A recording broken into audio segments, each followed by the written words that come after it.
Hey everyone, so this is kind of how I'm going to give you a lot of extra information that kind of pulls all of the other resources and whatnot together. So for example, I'm going to go over briefly a couple of concepts that I'm going to post additional information for, either in the form of extra videos to kind of go over the concepts more in depth, or some extra resources that you may have to read some stuff for. It just depends. So we are going to be getting into first what is classified as Old English. So Old English is the beginning of what we know of as English today. The language is very different than what you're probably anticipating Old English to be. I'm assuming a lot of you are going to tell me like Shakespeare is Old English, or if you can name anybody older than Shakespeare, first of all, I'll be impressed. Second of all, I think you're still going to think they're classified as Old English, which is not exactly the case. So what is classified as Old English is texts such as our first work that we're going to be reading, which is called Beowulf. Beowulf is classified as the first piece of English literature. And you would not recognize it. It's not going to be something that you're going to be like, oh, yeah, I get most of this. That makes most sense. I can follow. You will not be able to understand it. Not even just you, like I can't either. Like I'm not saying I can and you can't. Like it is very difficult unless you've been like trained. And it's like learning a new language, but it's really a dead language. It's not something that people use very often. It's not something that people often know how to read. I had a professor in college who knew how to read it, and it was really cool. It sounds like, I don't know, it's very guttural. It almost sounds like maybe Russian or German. It's one of those more harsh sounding languages. It just sounds like a lot of sounds put together rather than words. And it looks very similar as well. There's no use of spaces, which becomes very difficult to read. And something else important that you need to know is that the language is really a very large mix of things from a lot of different, essentially Viking groups that were warring over the territory that is now known as Britain. It was originally the Britons and the Anglos and the Saxons, which eventually become the Anglo-Saxons, which is now what we classify as kind of like first group of English-speaking peoples. So moving into that, language was very difficult because people had to make a lot of adjustments for each other as they were all speaking different languages as they kind of all converged on what is now England. Not only were they having a lot of issues with wars and language and all this kind of stuff, English kind of expands a lot over the next couple hundred years, and it becomes what we know of it today. But there's essentially three major periods. There's Old English, Middle English, and Modern English. And believe it or not, Shakespeare is the start of Modern English. You're like, Miss Jenkins. No, you're lying. I'm not. I swear. Shakespeare is classified as Modern English. We just struggle to read him because he just is difficult for us as more modern readers to read. But we're going to start here with the Old English period because I think it's important. It's the first piece of English literature. We should know about it. We should read it. And if you've not noticed at this point, I have not mentioned any author for this text. That's because there is no known author for this text at all. The first account we know of this text being written is by Christian monks once they move into English territories. Several hundred years ago, we're talking like,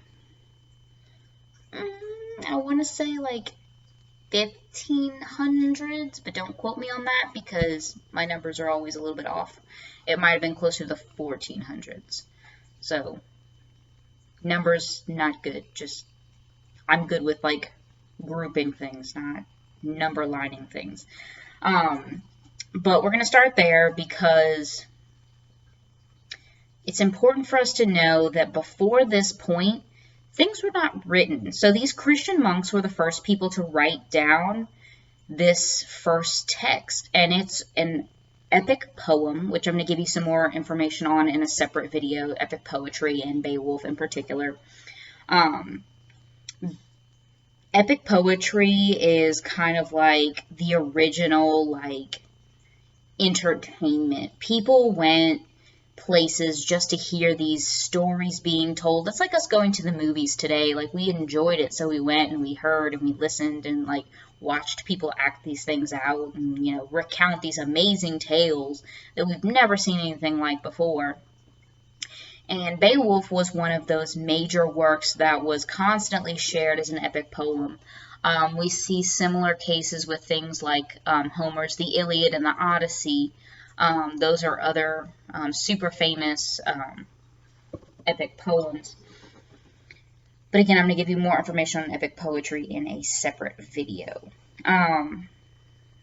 So we have all this history going on. We have all this colliding of, you know, cultures. We have colliding of languages. We have a text that had been passed on orally. So like storytelling that had been passed on orally for who knows how long before it was finally written down. And again, it was written down by these Christian monks. And you're going to notice that this is going to become a super important point when looking at Beowulf, because Beowulf magically became extremely Christian once the monks wrote it down. But previous to that, it was assumed that it was actually very pagan in nature.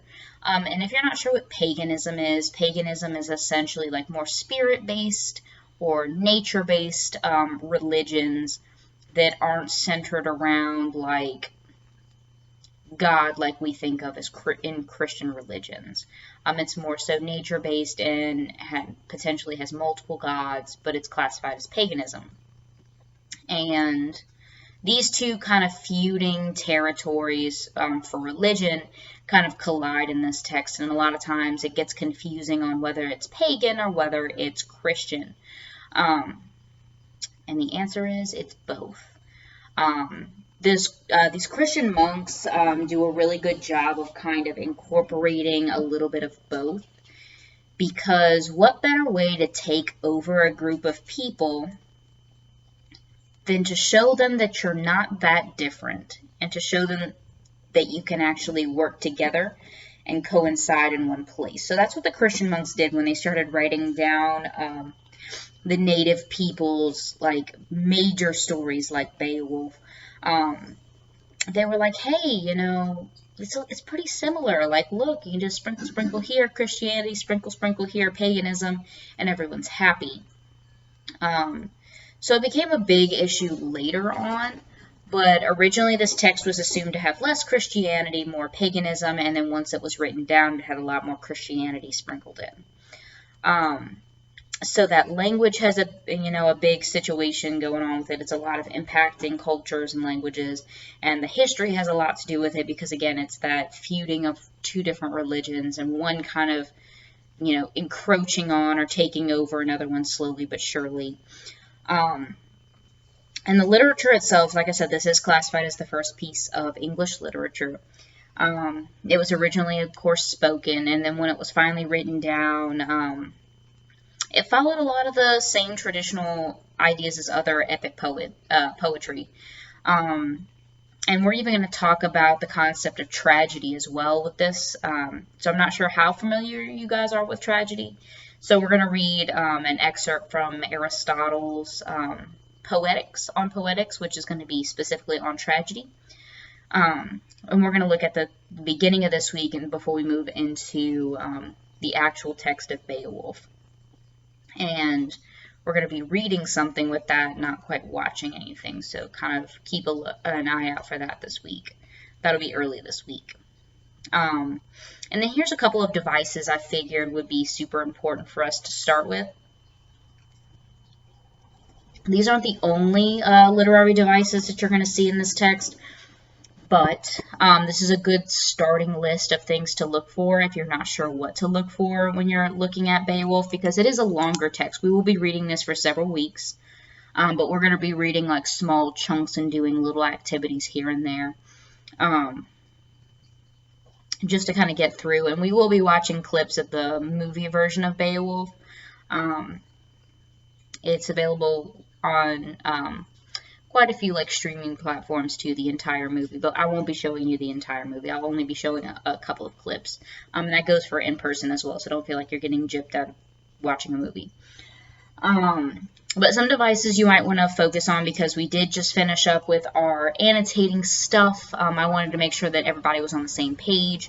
Let me know if you have any questions about those for sure. But if you're thinking about how, and you're thinking about devices that may have some impact on a text, here's a few I would look for. Imagery, of course. So remember, imagery, for something to be imagery and not just description, imagery is going to have to cover quite a few senses. I would say at least 2 different senses in one particular situation to classify as imagery over description.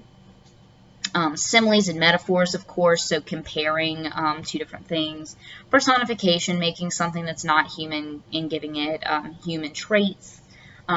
Definitely words with positive or negative connotation, or something even more specific, so such as maybe evil.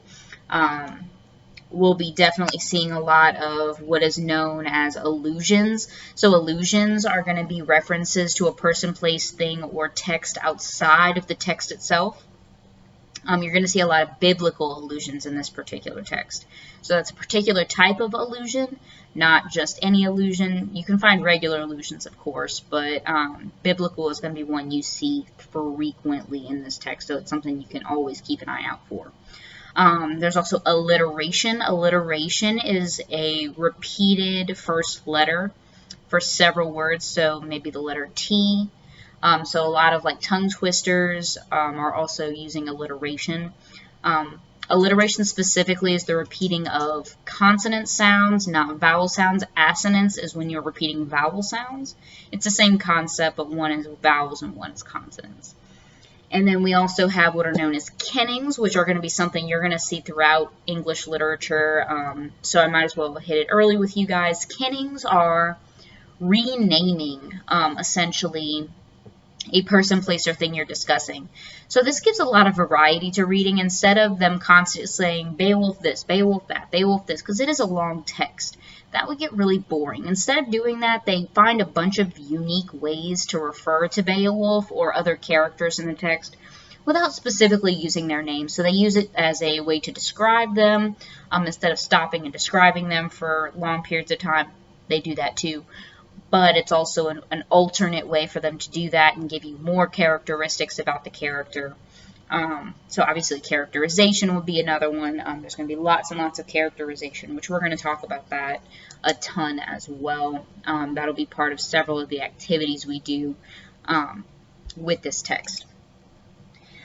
And again, finally, tragedy. We are going to talk about tragedy in Aristotle. We are going to talk about Aristotle's version of tragedy because he is kind of like the guy. So we still today, as readers of English, speakers of English, we kind of rely on his stuff. Even though he was ancient Greek, we still rely on his literary opinion for a lot of things.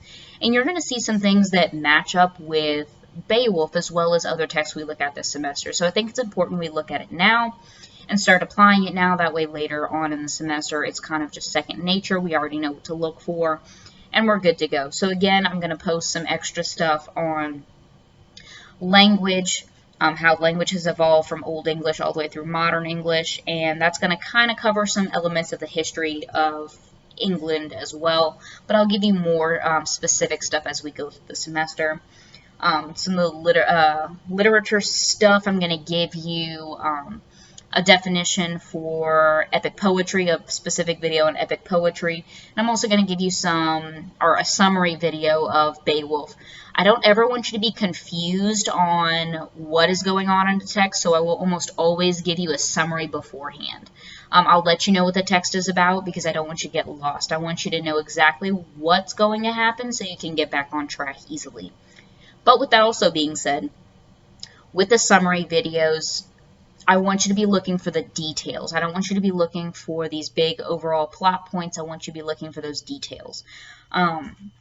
I know it's going to be more difficult to do those annotating strategies that I ask you for in the previous week. So with smaller text, I will ask you to do a really in-depth thing with the W's, for example, and things like that. But for bigger texts, such as Beowulf, it's going to be more so like we take it section by section and we look for what's important and we talk about those different things and talk about how that's, affecting the text, how that's developing certain things, and whatnot. But I will be posting more videos throughout the next couple of weeks. I'm not going to, leave you hanging for several weeks at a time reading this text essentially by yourself. We will be kind of getting through this text fairly quickly, so make sure you keep up with the reading schedule. I will definitely post things where it says suggested for a particular day, which means we either did that activity in class on that day or we did it very, very close to that day. So I'm suggesting you do it to keep up with everything else. If you're feeling like you're falling behind for any reason, let me know, because I can't help you if I don't know what you're struggling with. But yeah, that's pretty much, some highlights for Old English and Beowulf so far. Again, I will be posting more specific stuff as we continue and move forward.